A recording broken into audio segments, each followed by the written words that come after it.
Hello dear students, welcome to Search Science class. क्या हाल है आप लोगों का। तो आज हम लोग ग्रेविटेशन चैप्टर का फोर्थ यानी फिफ्थ लेक्चर करेंगे, ठीक है, जिसमें हम लोगों ने पहले पढ़ लिया था। बहुत सारे डिस्कशन हो गए हैं, जैसे फ्री फॉल के बारे में पढ़ लिया था, एक्सेलरेशन ड्यू टू ग्रेविटी पढ़ लिया हमने। उसके बाद हमने फिर उसके पिछले लेक्चर में हमने बात किया है जी की वैल्यू के बारे में, यानी कि relation between G and capital G, small G and capital G. Capital G को हम लोग क्या बोलते थे, याद है आप लोगों को, यूनिवर्सल ग्रेविटेशनल कांस्टेंट, और स्मॉल जी को क्या बोलते हैं हम लोग, एक्सेलरेशन ड्यू टू ग्रेविटी। इनके बीच में रिलेशन हमने देख लिया था। Equations of motion in free fall हमने देखा था।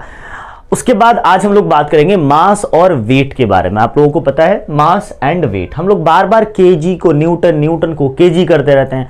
हम लोग बोलते हैं मास, तो उसको हम लोग, अच्छा कहीं पर लिखा रहता है वेट, तो वेट को हम लोग केजी में लिख देते हैं, वेट 5 केजी। तो इतना कंफ्यूजन क्यों है, वेट को हम 5 केजी में क्यों लिखते हैं, बिकॉज केजी तो यूनिट है मास की, पर हम वेट पूछा जाता है तो हम केजी में बताते हैं, 50 केजी है ना, 60 केजी। तो आज हम इसको क्लेरिफाई करेंगे कि हम क्यों बोलते हैं ऐसा, ठीक है, और मास और वेट का एक्चुअल मीनिंग क्या है, ठीक है। तो देखो ध्यान सुनना, दोनों के बारे में बताता हूं मैं आपको। देखो मास पहले बात करते हैं हम लोग, मास की पहले समझना है, ठीक है, लिख तो बाद में भी लेंगे, और आप पेन कॉपी लेके बैठिएगा, इससे आप नोट डाउन कर सको। तो मास क्या है, मास is the measurement of inertia. पढ़ा पढ़ा सा लग रहा होगा आपको, क्योंकि आपने पढ़ा होगा force and laws of motion में, mass is the measurement of inertia. First law के एक्सप्लेनेशन में आपने इस बात को पढ़ा होगा कि मास जो इनर्शिया का मेजरमेंट है, ये मास की डेफिनेशन है। मास की एक और डेफिनेशन है, ठीक है, कि मास जो है वो किसी बॉडी में कंटेन्ड मटेरियल को भी कहते हैं। मास is the contained material in any object. किसी ऑब्जेक्ट में, मतलब इस ऑब्जेक्ट को बनाने के लिए जो मटेरियल इसके अंदर यूज हुआ है, that material is known as mass. उसी मटेरियल के अमाउंट को ही हम लोग क्या बोलते हैं, मास बोलते हैं, ठीक है। मास की एसआई यूनिट क्या होती है, मास की एसआई यूनिट होती है किलोग्राम। क्या होती है, केजी से इसको इंडिकेट करते हैं। मास के बारे में अगर हम बात करेंगे, यहाँ पे एक लाइनिंग ले लेते हैं हम लोग, मास, अभी इसके बारे में, मास के बारे में बात होगी यहाँ पर, और यहाँ पर वेट के बारे में बात होगी। तो मास की एसआई यूनिट क्या होती है, एसआई यूनिट होती है मास की केजी, यानी किलोग्राम होती है, ठीक है, क्लियर चीज, ओके, ये हो गया हमारा मास। अच्छा, मास को स्मॉल एम से इंडिकेट करते हैं, ये क्या हमारा स्मॉल एम से इंडिकेट किया जाता है मास को, और डब्ल्यू को वेट को डब्ल्यू से इंडिकेट किया जाता है।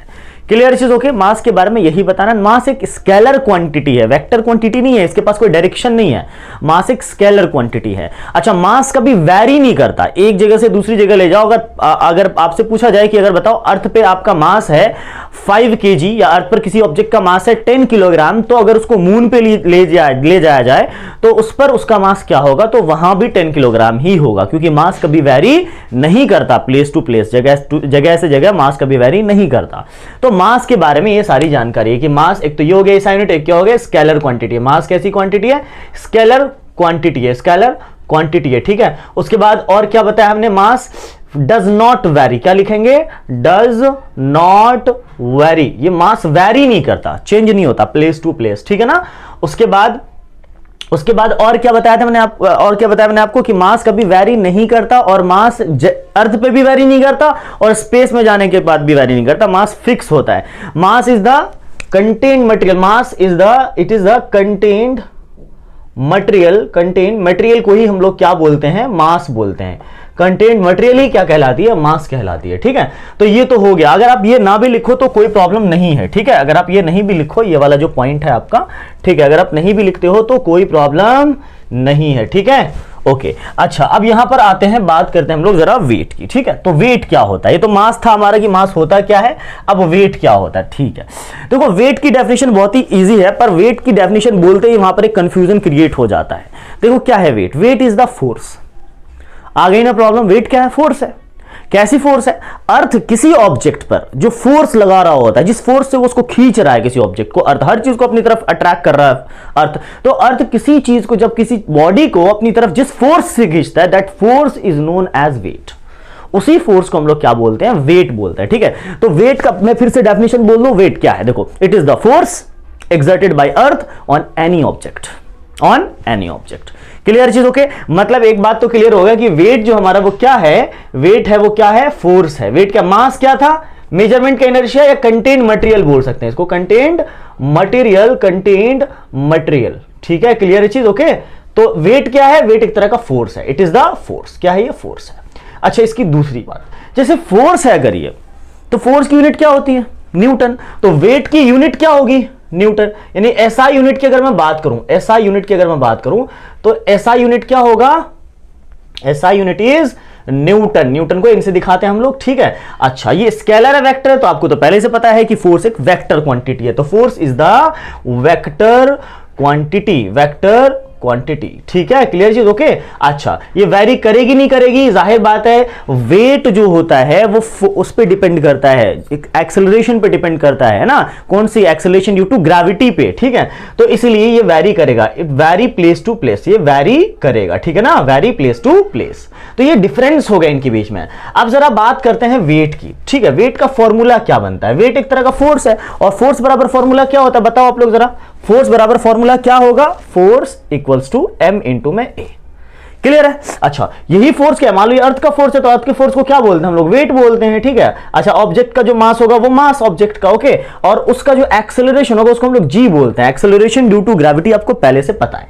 तो इस चीज को, ये देखो बन गया फॉर्मूला वेट का, वेट बराबर मास इंटू जी। अब आपको पता है कि भाई जाहिर बात है, मैंने पहले ही लेक्चर में बताया था कि जी की वैल्यू बार बार चेंज होती है, मैंने अभी 2 लेक्चर पहले की बात है ये, कि जी की वैल्यू बार बार चेंज होती है, प्लेस टू प्लेस वैरी करती है, इसीलिए जी चेंज होगी, इस वजह से वेट चेंज होता है। तो वेट में चेंज किसकी वजह से आ रहा है, जी की वजह से आ रहा है, क्लियर चीज, कोई प्रॉब्लम, ओके, ठीक है। तो इसलिए जनरली वेट को हम कहते हैं कि it vary place to place because of g, ठीक है। अच्छा, अब मैं आपसे बोलूं किसी ऑब्जेक्ट का वेट जो है वो अर्थ के सेंटर पे कितना होगा, अर्थ के सेंटर पे, तो जाहिर बात है जी की वैल्यू अर्थ के सेंटर पे 0 होगी, तो जी 0 हुई तो mass into 0 something into 0, 1 crore mass भी होगा उसका, 1 करोड़ किलोग्राम मान लो, तो भी वो 0 बन जाएगा, उसका वेट क्या हो जाएगा, 0 हो जाएगा। कहां पर 0 होगा, अर्थ के सेंटर पे 0 होगा, क्लियर ये बात, ओके, कोई प्रॉब्लम इसमें, ठीक है। अब जरा आगे बढ़ते हैं हम लोग, ठीक है, ये तो हो गया वेट हमारा। चलो, अब यहां पर बात आती है कि सर हम लोग ये कंफ्यूजन क्यों होता है, ये तो हो गया मास वेट में डिफरेंस, वेट क्या होता है आपको पता चल गया। अब ये सर मास पूछा जाता है, वेट हम केजी में आंसर देते हैं, ऐसा क्यों, देखो अर्थ आपको पता है, यहां पर देख लेते हैं हम लोग, ये अलग टॉपिक था हमारा, ठीक है, इसको आप अलग ही रखिएगा, ठीक है, हम लोग यहां पर अलग बात कर रहे हैं। मान लो ये अर्थ है हमारा, ठीक है, थोड़ी देर के लिए ये अर्थ है, ओके।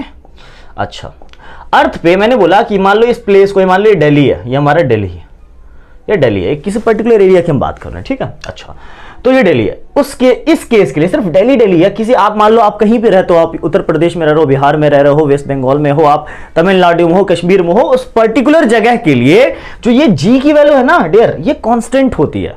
जैसे मैं बात करूं, अच्छा बताओ पूरे दिल्ली में जी की वैल्यू कितनी है, तो जाहिर बात है कांस्टेंट आएगी, 9.8 ही आएगी।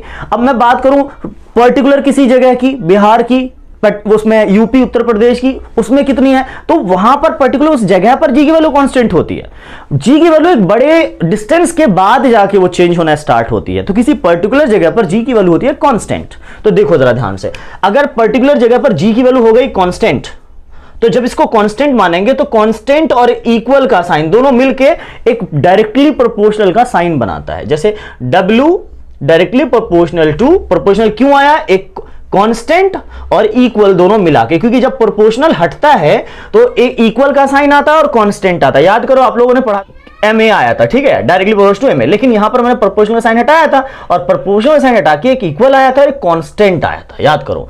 तो अगर मैं कहूं कि इस प्रोपोर्शनल यानी इस इक्वल और इस कांस्टेंट को हटा दूं, तो इसके बदले में फिर से वापस से क्या आ सकता है, प्रोपोर्शनल का साइन आ सकता है। सेम चीज यहां कर रहा हूं मैं, ये कांस्टेंट मान लिया हमने, इस पर्टिकुलर जगह के लिए कांस्टेंट और इक्वल दोनों मिलके प्रोपोर्शनल का साइन बनाता है, and this proportional to what, mass. यानी कि अब क्या हो गया, किसी पर्टिकुलर जगह की बात करूं, it is for a particular place, ठीक है, किसी पर्टिकुलर जगह के लिए ये जो वर्क है वो सॉरी वेट है वो किसके बराबर आ गया, मास के इक्वल आ गया। मतलब वेट डिपेंड किस पे कर रहा है, मास पे, सिर्फ और सिर्फ मास पर डिपेंड कर रहा है। इसलिए यहां पर दोनों की यूनिट हम लोग सेम यूज कर सकते हैं किसी पर्टिकुलर जगह के लिए। इसलिए कल को अगर कोई हमें पूछता है कि बताओ आपका वेट कितना है, तो हम लोग सीधा सीधा केजी में बोलते हैं कि 45 केजी, 60 केजी, 80 केजी पूछते हैं वेट, आंसर देते हैं हम मास का, क्योंकि मास की यूनिट केजी होती है। क्यों, इसी वजह से कि किसी पर्टिकुलर जगह पर जी कांस्टेंट होता है, इसीलिए जो वेट है हमारा वो मास के टर्म में ही जवाब दिया जाता है, उसका आंसर हम लोग देते हैं। आई होप कि आपको ये जो कंफ्यूजन है मास और वेट के बीच में, ये समझ में आ गया होगा। अगर आपको वीडियो अच्छा लगा हो तो जल्दी से लाइक शेयर कमेंट जरूर करें, और अगर आप नए हो तो इस चैनल को जल्दी से सब्सक्राइब कर लो, बेल आइकन प्रेस कर लो, ताकि आने वाले वीडियो का नोटिफिकेशन आपको मिलता रहेगा। इस लेक्चर्स का जितना हो गया ग्रेविटेशन में, उसका लिंक आपको डिस्क्रिप्शन बॉक्स में मिल जाएगा, जाके देख लीजिएगा। Thank you so much, thanks a lot, thanks for watching my video.